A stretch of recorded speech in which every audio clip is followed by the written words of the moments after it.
If you are resonating with this story, if it is making you rethink certain relationships in your life and start to see them in a new light, start to realize certain things about how you've been living and how you've been trusting people, then I highly recommend that you read this whole book cover to cover at least a couple of times, because there's some real lessons in here for A, how to deal with it, and B, letting you know that it's okay to be feeling what you're feeling.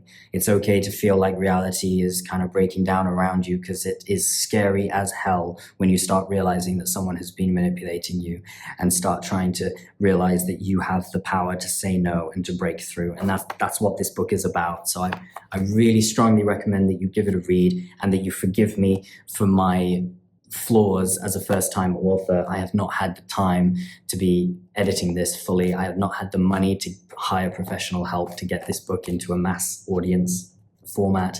But if you're resonating, please give it a try, and please tell me how it makes you feel as you're going through it. Even if it's in just a private message, I would love to hear from you.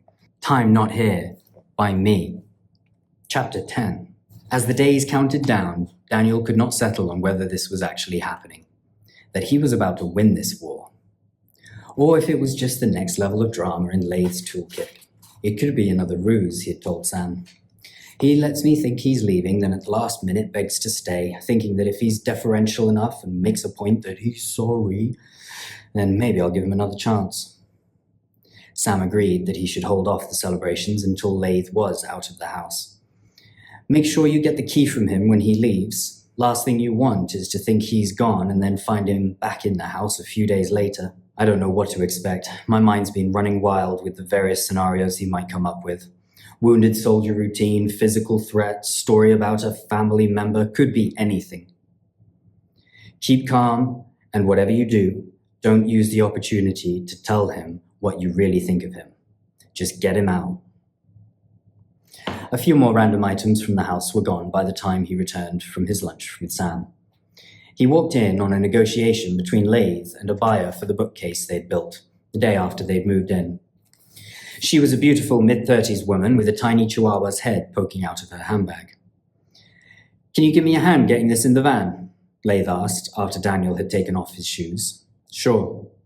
He put the shoes back on and helped haul the heavy thing out of the narrow doorway, past the lavender bushes and into the van. The van had clearly been hired and was already packed full of random junk she had spent the day collecting.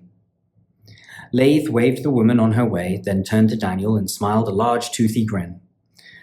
"Quite the magpie, that one," he said before laughing at his own joke. "When she opened the van, before you got here, she remembered something she had left out in the open and rushed to hide it. But I saw it." "What was it?" "A big purple dildo, just sitting there on the van seat." "Do you think she found that on Craigslist as well?" "Let's hope not." It was almost like they were best of friends again, cracking wise about an unusual stranger that had crossed their collective path, as they'd done countless times before. Just for a moment, the months of fear, anger, avoidance, and drama had just been forgotten. In the quiet countdown to their grand finale, maybe they could enjoy each other's company for once, without all the baggage. "Do you fancy a drink?" Lath asked. Daniel smiled. "Sure." Lath went into the kitchen and took out a couple of beers from the fridge, opening them both and pouring them into the 2 glasses he took out of the freezer. Strange that he had 2 glasses pre-chilled, Daniel thought. We never put glasses in the freezer. So it dawned on him. This had been planned. It was Monday. Daniel was on the same shift at work and always came home at this time. Lath must have been waiting for him. He probably even pre-planned the joke about the strange dildo-loving magpie. Hell, he probably told her to come at just this time so that Daniel would see the bookshelf he had spent hours building being carted off by a stranger. He decided he wouldn't even give Lath the opportunity to complete whatever scheme was in progress this time.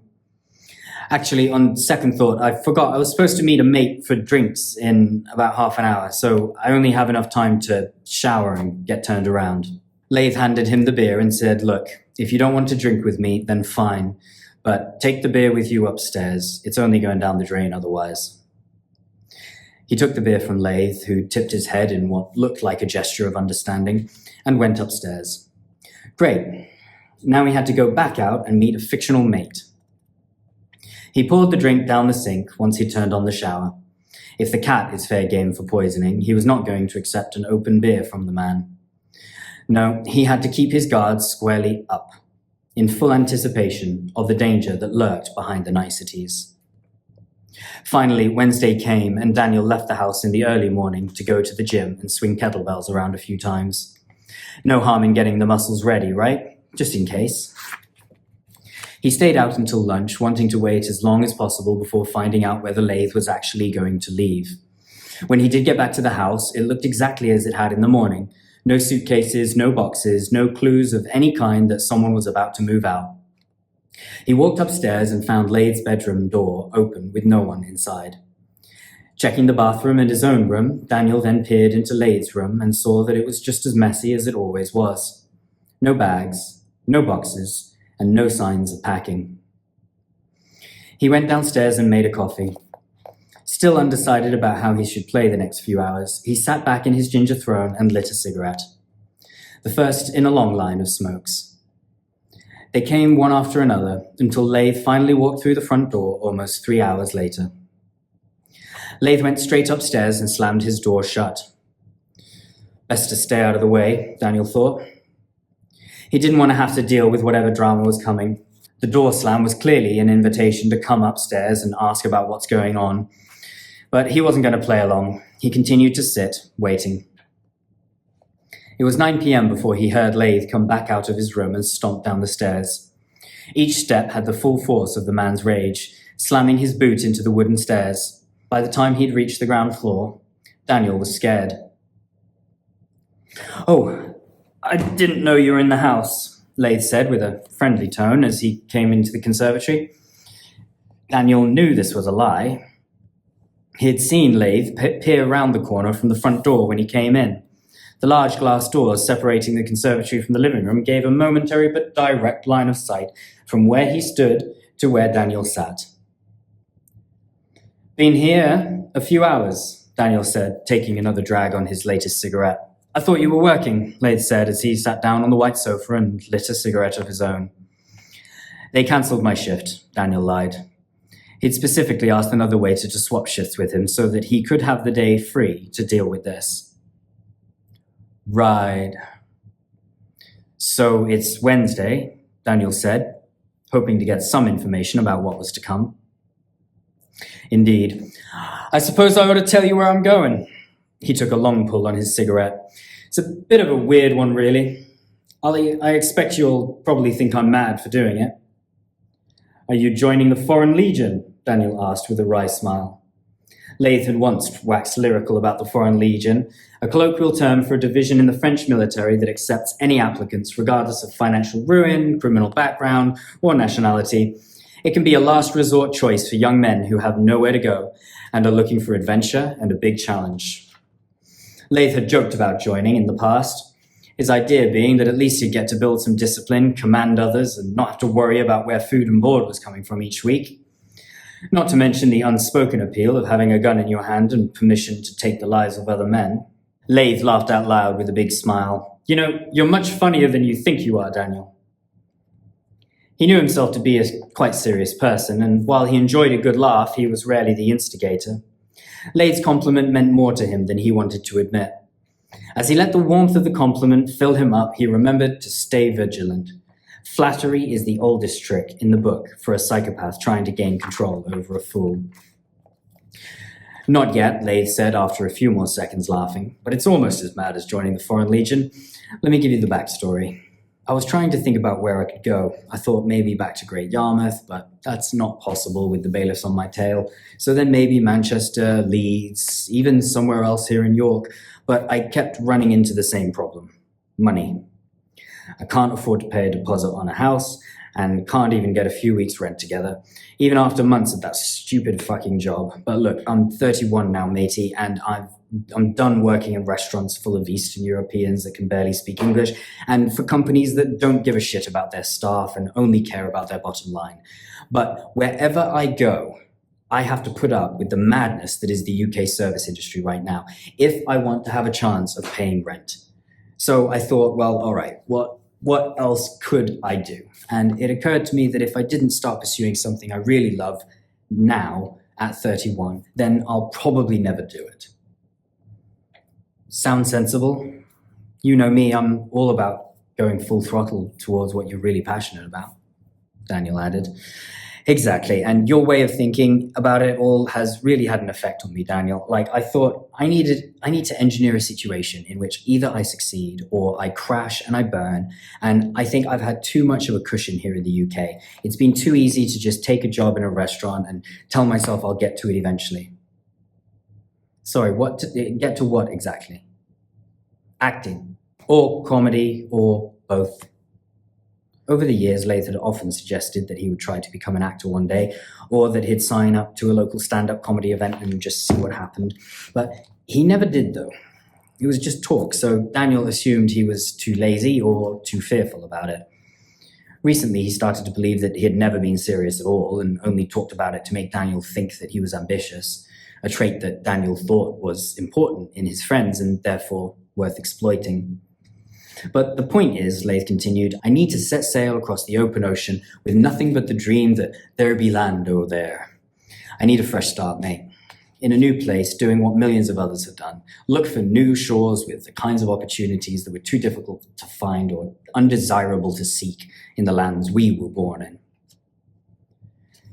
Daniel found it intriguing enough to ask him directly, so where are you going? Gibraltar. Gibraltar, the big rock in the Mediterranean? Yep. He lit his next cigarette and took a victory inhale. Why there? Daniel asked. Well, they speak English there. It's a city-state, full of culture, arts, and cheaper acting schools. Plus, it's a tourist spot, so there's tons of hotels and bars that I should be able to get working pretty quickly, until I'm on my feet. So you're still planning on working in bars when you get there? Of course. Listen, the money I got from the sofas and the rest have paid for my flight and the first 3 weeks of accommodation. I'm taking only what I can fit in my hand luggage, and that will be all I own after tomorrow. I'll need to work to get myself set up, but I won't be being chased by bailiffs and weighed down by the bureaucracy of here. I'll get myself to some comedy clubs and it'll either work or I guess I'll just die trying. The level of risk-taking adventure almost surprised Daniel to gasping point. Lath had traditionally been the pessimist, the one who said, no, that probably won't work, whenever Daniel had tried to cheer him up with ideas about what he could do with his life. Now, all of a sudden, he had taken on Daniel's almost careless, risk-taking attitude and minimal planning, let's just wing it, approach to life. Whether it was genuine, if such a thing exists for Lath, or a way to make Daniel feel like they had something in common again, he didn't know. But as he sat, taking all of this in, Lath continued. Anyway, I need to start getting ready. My flight is at 6 a.m. tomorrow, and I'm going to be at my brother's flat tonight as he's closer to the airport. Are you taking the cat? Daniel only just realized he hadn't even thought about what would happen to Lath's cat when he left. Eventually, but look, I need to ask you if it's not too much bother, just keep him for the time being. I'll sort something out with my brother. He should be able to come and pick him up in a couple of months, and if not, I'll sort something else out. He stood and put out his cigarette, then left and went upstairs, leaving Daniel, dazed as ever, trying to see where this was all headed. Gazing out of the window from his ginger throne, he didn't feel remotely regal on this spring afternoon, which he had begged the universe would eventually be today. Daniel went up to his own room and wrote in his journal for a while, trying to make plans for what he'd do if the bastard didn't leave, while reminding himself that Lath was probably going to try to end things on a positive note, to leave the door ajar, just in case he ever needed to call on Daniel's help again. A few hours passed until it reached 9 p.m., and Daniel started to worry about when and if Lath was going to leave. Just then, he heard a knock on his bedroom door. He stood up and moved the wooden board he'd propped up against the door before opening it and saying, "How's the packing going?" "Fine, I'm taking a small bag, so it's only going to take a few minutes to throw some clothes in there." Daniel glanced across Lath's room and saw no signs of any packing. "Listen," Lath continued, "I thought, seeing as it's my last night in the country and perhaps the last time I'll ever see you, Would you like to have a glass of scotch with me? Daniel couldn't really see any malice in the man's face and didn't feel the chills that usually told him some trouble was coming. He decided he might as well share the drink with a villain he'd just succeeded in besting.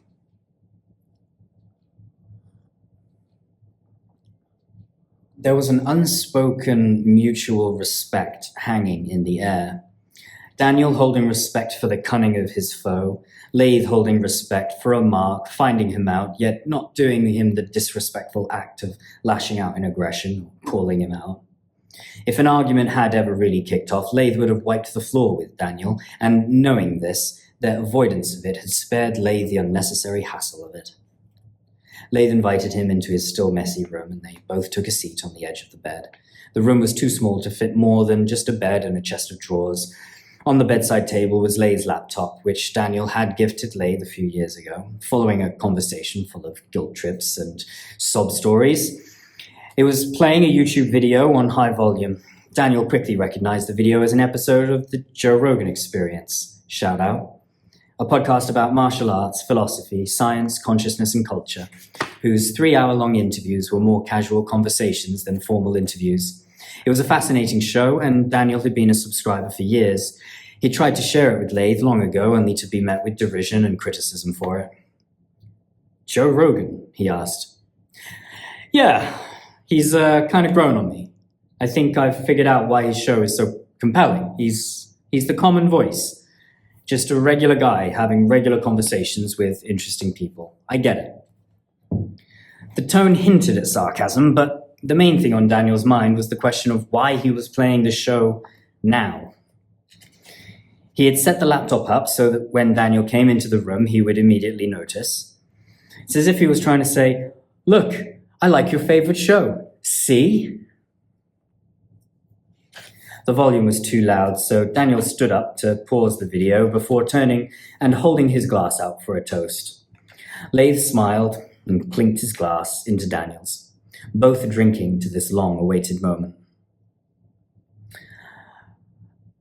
I'm gonna smoke some weed, too. It would mean a lot to me if you smoked with me, Laith said. I'm sorry, I can't. I made a promise to my parents that I wouldn't smoke. It was another lie, but he didn't want to compromise his ability to defend himself, let alone think for himself, if something bad was about to happen. Okay, well, listen, as I'm leaving and everything, I just wanted to say I'm sorry. I'm sorry for not having a better handle on my life and being able to just make this work. This was the first time that Daniel had heard Laith apologize for anything ever. Denying responsibility was a trademark for this man.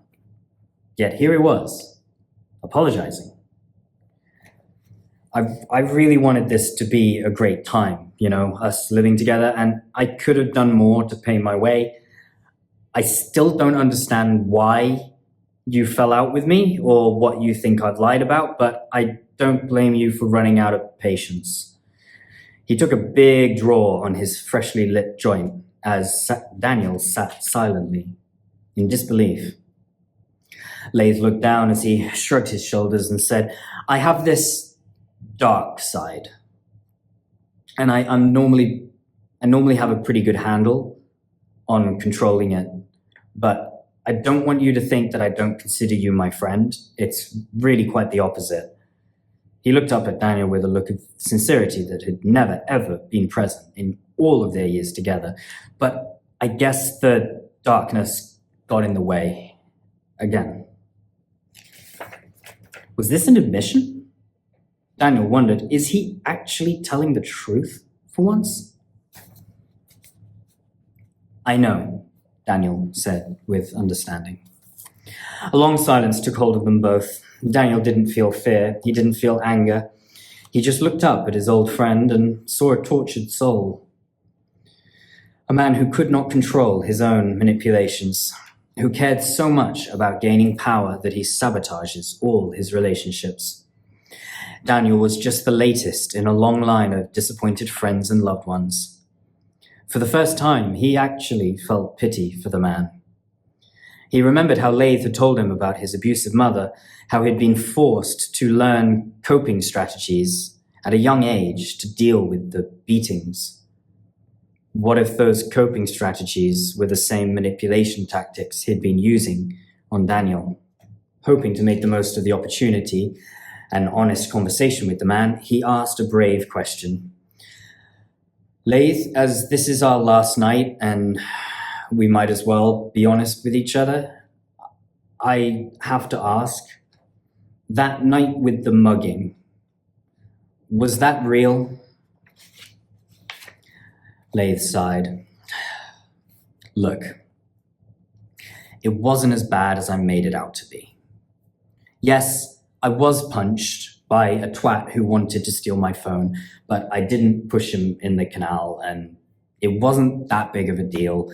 I just ran away a little bit embarrassed. And the blood?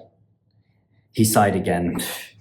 I was in pain, and you just stood there, so I thought, why not add a bit of special effects? Daniel didn't say anything. He didn't need to. They both knew exactly what this admission meant. It meant that Daniel was right about him faking the blood. That they both understood that was not normal behavior. He thought about asking him whether he poisoned the cats or lied about the bailiffs, but he didn't want to risk losing the peace that they were in. So he just took another drink and asked about Gibraltar instead. Laith told him about his plans, where he was going to stay, how long the flight would be. He told him how nervous he was, but also how excited he was at the fresh start. Daniel had thought about Gibraltar in the hours since Laith had told him about it, and realized an important reason that was the place he had picked. Laith gets his power from the use of verbal manipulation, embedded commands, contradictory and confusing statements, and the like. All things that are impossible to do when you don't speak the local language. Gibraltar is a place where everybody speaks English, i.e. his powers would work. There was another lure of Gibraltar for a manipulator extraordinaire. It is full of wealthy people. He, no doubt, had in his plan the assumption that at some point he would need someone wealthy to whom he could lie about his past, in a place where nobody knew what the truth was. He could wiggle his way into a rich man's favor, maybe seduce his daughter and have his needs taken care of for the rest of his days without having to work ever again. For a dysfunctional psychopath, it's actually a decent plan. Do you think I can do it? Laith asked after a while. Be an actor, I mean. Daniel took a slow and deep breath. I think you're a good actor. Laith looked sad at that response, as if he knew he deserved it. Can't help but feel that was backhanded there, matey. I'm basing all that on the special effects. Daniel didn't want to give too much away. They continued to talk for about an hour or so, reminiscing about funny times together in the early days of the business when everything was exciting and fast-moving. Daniel felt like he was talking to the real Laith, like the psychopath was a puppeteer who had controlled him but who had gone away for the evening, leaving a friendly and pleasant young man. I want you to know, Daniel, you are the most moral man that I know, and I hope that you know that. Thank you, Daniel said, as Laith reached out and signaled that they should hug it out. Daniel gave him the hug despite his discomfort. He allowed it to last for longer than it should have. He felt a churning in his gut and a clench of his teeth at the disgust of this pretend camaraderie, clashing with his genuine love for the man underneath the masks. Daniel looked over at his phone and saw that it was 1 a.m. The flight was supposed to be in 5 hours. Laith was somehow going to get to his brother's house across town, as well as pack in that short window of time. Shit, it's 1 a.m. I need to get some food. Don't you have a flight to catch? Yes, Laith replied, noticeably slurring the word and revealing how much the whiskey had hit him. I'm gonna get a bus. You can't, mate. The bus is stopped like 2 hours ago. You'll have to get a taxi. I can't afford a taxi. I'll just walk. Don't be silly. Daniel took out his wallet and pulled out £30, more than enough to pay for a taxi. Here. Laith looked unsure, and for the first time since the start of the evening, flashed a glimpse of the psychopath lurking beneath the surface. Another micro-expression of contempt as he took the money.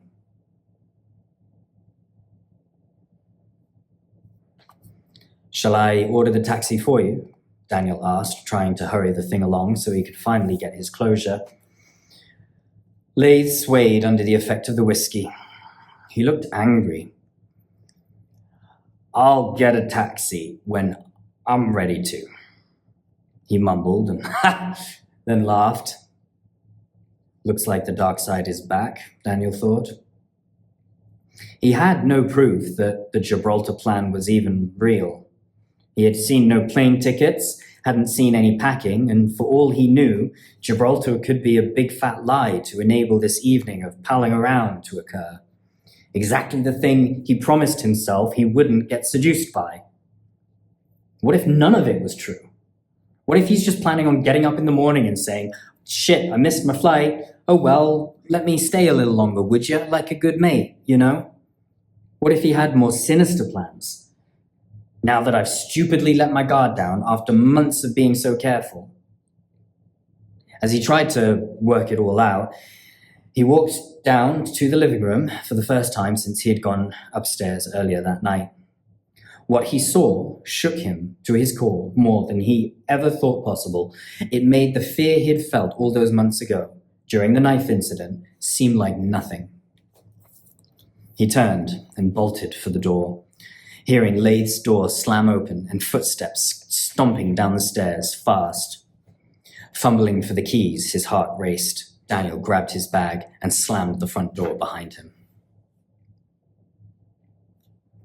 Okay, that was chapter 10.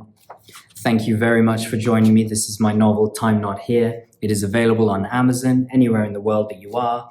If you cannot afford to buy the book, send me a message on Facebook and I will send you a copy for free, an ebook copy for free. The physical one does cost a little bit of money to print, but if you have no way to read the digital book, then I'll send you one anyway. Just talk to me, let me know if you are resonating with this story, if it is making you rethink certain relationships in your life and start to see them in a new light, start to realize certain things about how you've been living and how you've been trusting people, then I highly recommend that you read this whole book cover to cover at least a couple of times, because there's some real lessons in here for A, how to deal with it, and B, letting you know that it's okay to be feeling what you're feeling. It's okay to feel like reality is kind of breaking down around you, because it is scary as hell when you start realizing that someone has been manipulating you and start trying to realize that you have the power to say no and to break through. And that's what this book is about. So I really strongly recommend that you give it a read and that you forgive me for my flaws as a first-time author. I have not had the time to be editing this fully. I have not had the money to hire professional help to get this book into a mass audience format. But if you're resonating, please give it a try and please tell me how it makes you feel as you're going through it. Even if it's in just a private message, I would love to hear from you. So I'm going to take a short break and then I'm going to keep recording because I want to record as many chapters today as possible. I've been a little bit chaotic about when I'm posting these chapters, but at this point in the book, things start getting really interesting and I don't want to have to wait to read it myself and to share it with you and get it live on the internet. So thank you so much for being here. Take care of yourself, take care of your family, and I will see you again soon. Bye-bye.